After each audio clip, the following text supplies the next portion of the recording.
먼저 1편에서 설명한 내용을 잠시 간단하게 정리하고 진행하겠습니다.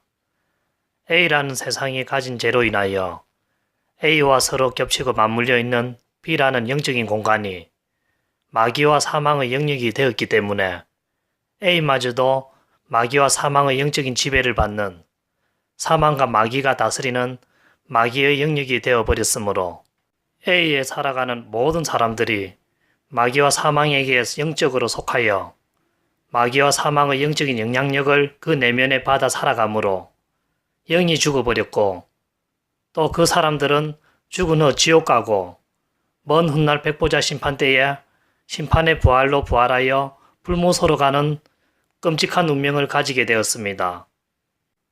그러나 예수님이 초림하셔서 제3의 권능으로 그 끔찍한 운명을 가진 사람들을 그 운명으로부터 건지시고 구원하시는 일을 시작하셨는데 그 방법은 그 사람들을 지배하는 사망과 마귀의 영적인 영향력을 그 사람들에게서 끊어내어 버리고 그들을 지배했던 마귀의 영적인 영역을 무너뜨려 그들을 마귀의 영적인 소속으로부터 벗어나게 하여 반대로 그들에게 비의 세계의 셋째 하늘에 계시는 하나님과 천국으로부터 오는 영적인 영향력을 그 내면에 받게 하여 그들의 영적인 소속을 하나님께 속하게 하며 하나님이 지배하는 영적인 영역을 그들에게 세우고 임하게 하는 일입니다. 이렇게 예수님은 사람이 마귀와 사망으로부터 하나님께로 영적인 소속을 옮기는, 즉 영적인 거듭남을 가질 수 있도록 하는 방법으로 우리에게 구원의 일이 이루어지게 하셨고 또 그것을 위하여 십자가에 돌아가셨습니다. 사람들에게 임하고 세워지는 그 하나님의 영적인 영역을 우리는 흔히 땅에 임하고 세워지는 하나님의 나라라고 부릅니다. 그 일들은 성령의 권능과 능력으로 실현됩니다. 그리고 우리가 살아가는 땅에 하나님의 나라가 임하는 일들은 영적인 일이라서 육신적인 눈으로 볼 수 없지만 나타나는 현상은 우리가 볼 수 있고 내면적으로도 체험할 수 있습니다. 그 예를 들어보면 귀신이 떠나가고 질병이 고쳐지는 일과 그리고 또 사람들이 눈물을 흘리며 회개한다든지 사람들에게 성령이 임하여 방언을 한다든지 사람들에게 각양 성령의 은사가 나타나는 현상으로 우리가 눈으로 목격할 수 있고 내면적으로는 마음에 하나님의 은혜가 임함으로 심령의 위로와 평강과 따뜻하고 만족함을 느끼며 감격과 기쁨이 찾아오며 마음도 맑고 청결해지고 깨끗해지는 체험으로 느낄 수가 있습니다. 그래서 성령의 열매는 기쁨과 희락이라고 하기도 하였고 로마서 14장 17절에서는 하나님의 나라는 먹고 마시는 육신적인 일이 아니라 성령 안에 있는 심령의 희락과 평강이다라고 한 것입니다. 앞에서 열거한 모든 것이 성령의 능력으로 우리에게 세워지는 하나님의 영적인 영역, 즉 하나님의 나라가 우리에게 임하는 체험인 것입니다. 이렇게 영적인 소속을 하나님께로 옮긴 사람들은 이런 좋은 운명을 자동적으로 가지게 됩니다. 즉 죽은 후 비의 세상에 있는 셋째 하늘이라는 천국에 갑니다. 그리고 그 낙원에서 평안히 쉬다가 먼 훗날 재림 때에 첫째 부활에 참여하거나 혹은 백보자 심판 때에 생명의 부활로 새롭게 살아나서 새하늘과 새 땅이라는 새로운 세계에 임하는 새 예루살렘을 유업으로 얻어 영원히 살게 됩니다. 이 행복이 땅에 임한 하나님의 영적인 영역인 하나님의 나라에 속하여 영이 거듭난 사람들이 가지는 운명입니다. 그리고 마귀의 영적인 소속에서 하나님의 영적인 소속으로 옮겨지게 만드는 사람의 영적인 거듭남을 이끌어내는 땅에 임하는 하나님의 나라는 눈에 보이지 않는 하나님의 나라인 반면에 그 땅에 임한 하나님의 나라에 소속이 되어 영적인 거듭남을 가진 사람들이 운명적으로 훗날에 가지는 죽어서 가는 천국과 부활 때의 유업을 얻는 새 예루살렘은 모두 가시적이고 물리적인 하나님의 나라입니다. 따라서 그 가시적이고 물리적인 하나님의 나라를 사람들이 훗날 가질 수 있게 해주고 보장해주는 보이지 않는 영적인 하나님의 나라가 초림 예수님을 통해 우리가 사는 A라는 이 땅에 나타난 것이죠. 초림 예수를 통해 A라는 세상에 나타난 그 영적인 하나님의 나라 안에는 죽어서 가는 천국과 또 먼 훗날 재림 때에 첫째 부활로 누리는 천년왕국과 백보자 심판 때의 새하늘과 새 땅에 임하는 새 예루살렘이라는 가시적이고도 물리적인 하나님의 나라가 다 보장되어 있고 다 들어있는 것입니다. 그래서 이런 결론이 맺어집니다. 초림 예수님은 죽어서 가는 천국의 구원뿐만 아니라 재림 때의 첫째 부활과 그 이후에 나타나는 새 예루살렘을 유업으로 받는 모든 구원을 담은 내용물을 가지고 세상에 등장하였다는 결론입니다. 그래서 초림 예수를 통해 A라는 세상에 나타난 보이지 않는 영적인 하나님의 나라는 앞으로 있을 모든 구원을 보장해주는 특징을 가진 완벽한 흠이 없는 구원을 담은 하나님의 나라입니다. 예수님이 초림 때 세상에 나타내신 영적인 하나님의 나라는 사람들에게 그런 구원을 주는 하나님의 나라이기 때문에 이미 초림 예수님은 초림 때부터 재림 때 받을 구원의 모든 것을 다 사람들에게 허락하시고 주셨습니다. 그 때문에 신천지가 주장하는 예수님이 등장한 초림의 초반에 길 예비 사자인 세례 요한의 배도의 원인으로 파생된 백성의 예수님에 대한 외면과 거부로 그때의 구원과 하나님의 나라가 파괴되었으니 따로 먼 훗날 재림의 구원의 사역으로 구원과 하나님의 나라가 다시 완성되어야 한다라는 초림의 구원을 부정하는 주장은 무지에서 나온 터무니없는 엉터리 주장인 것이죠.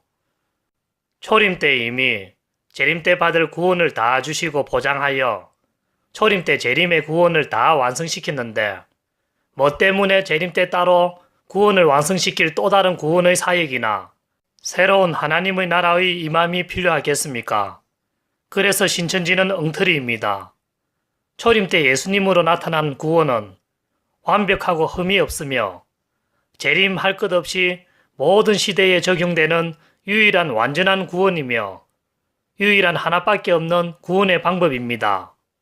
그 이유는 초림 때 나타난 하나님의 나라가 완전한 구원을 담은 흠이 없는 하나님의 나라이며 또 그 하나님의 나라는 사람의 외면이나 거부로 파괴되는 그런 허술한 하나님의 나라가 아니기 때문입니다. 그러므로 초림 예수님을 거부한 사람들은 재림 때 받을 구원을 거부한 것이 되고 초림 예수님을 받아들여 영적인 하나님 나라에 속한 사람들은 재림 때 받을 구원까지 받아들인 사람들이 됩니다. 그러므로 초림 예수님의 초림의 구원과 그때 나타난 하나님의 나라로 완전 무결하니 신천지가 주장하는 재림 때의 새로운 구원이나 재림 때의 새로운 하나님의 나라는 필요 없는 것이므로 신천지의 거짓된 주장에 속아서 있지도 않는 새로운 재림 때 구원과 새로운 하나님의 나라를 찾는다고 신천지에 가입하여 초림 예수 믿는 신앙을 버림으로 말미암아 초림 때부터 예수님이 주신 유일한 구원과 하나님의 나라에서 떨어져 나가는 일이 없기를 원합니다.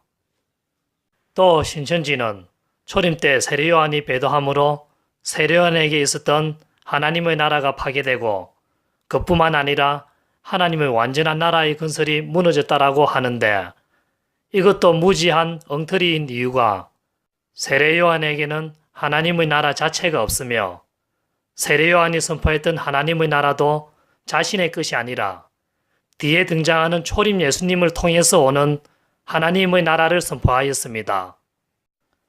세례 요한 본인 자신도 율법과 구약의 시대에 속한 자로서 하나님의 나라를 가지거나 맡을 자격이 안 되는 사람입니다. 그 이유는 땅에 임하는 하나님의 나라는 율법과 구약의 시대와 무관하며 오직 예수 그리스도만의 유일한 권한이기 때문에 오직 예수님만을 통해 나타나는 것입니다. 초림 예수님 외에 그 누구도 하나님의 나라를 맡을 수가 없습니다. 그리고 사람들이 예수님을 받아들이든 말든 하나님의 나라는 파괴되지 않습니다. 사람들이 받아들이지 않으면 그 사람만이 땅에 임한 하나님의 나라에 못 들어갈 뿐이지 하나님의 나라는 여전히 변함없이 건재합니다. 사람들이 초림 예수님을 받아들여 하나님의 나라가 확대되어 퍼지거나 받아들이지 않아 축소되는 일만 있을 뿐 땅에 임한 하나님 나라 자체는 그런 일로 파괴되거나 망가지지 않습니다. 또 땅에 임하는 하나님의 나라는 초림 예수 등장한 그때부터 세상에 처음 나타나 시작된 신약 시대만이 가지는 특징입니다.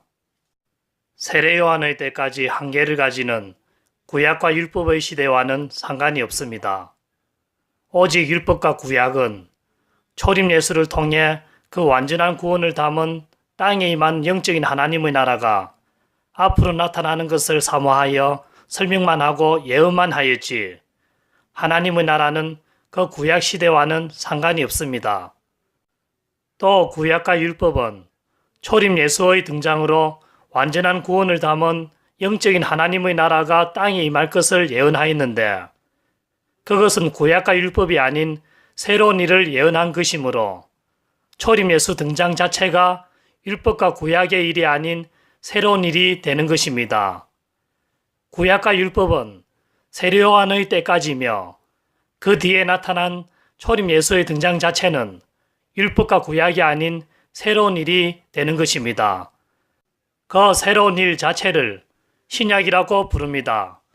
근대 신천지는 그 초림 예수님 등장 자체를 구약과 율법과 다른 새로운 일이 아닌 구약과 율법에 속한 일이라고 엉터리 주장합니다.